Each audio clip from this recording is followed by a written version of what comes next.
people who thinks you should be expelled from this country, and I believe that it's to do with the policies of your state. If I was Jewish and had never stepped foot in Israel, I could claim citizenship there tomorrow, but 6 million people whose origins are in what you now call Israel, who were forced out in 1947 or 48, do not have that right.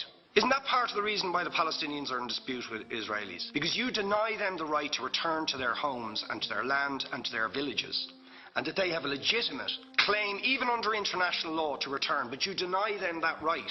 Why do you deny them that right? And why do you give that right to other people who have no connection whatsoever with the land, whether you call it Israel or whether you call it Palestine? Why do you continue to seize land if you're serious about Oslo and the two-state solution, which under that agreement is land designated to be Palestinian land? 500,000 people, most of which has taken place since Oslo. You allow that to happen. Why do you allow it to happen? If you're serious about giving this land to the Palestinians, it's absolutely extraordinary. Are you not just taking us, Ambassador, for idiots? That you can say with a straight face, we're serious about peace, but while we're serious about peace, we're going to seize Palestinian land. And you expect the Palestinians to just sit back and do nothing about that. Now, you know what the Palestinian people have been asking for. Far less even than some people would ask for. Because I believe the whole apartheid system should be dismantled. But what they've asked for is to lift the siege of Gaza. Just to lift the siege of Gaza. Let them have an airport. Let them have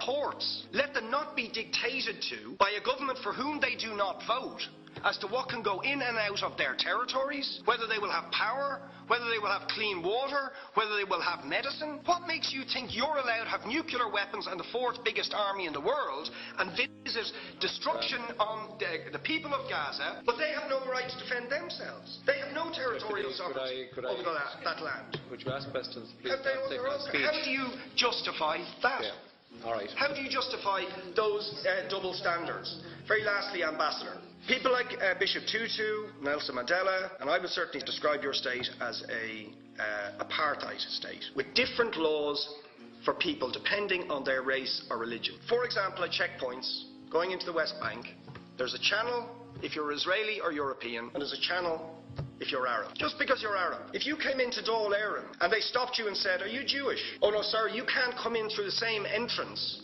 as Irish people or European people because you're Jewish," you would call that racism and apartheid. You practice that with your checkpoints and your military barriers and your apartheid wall. How can you justify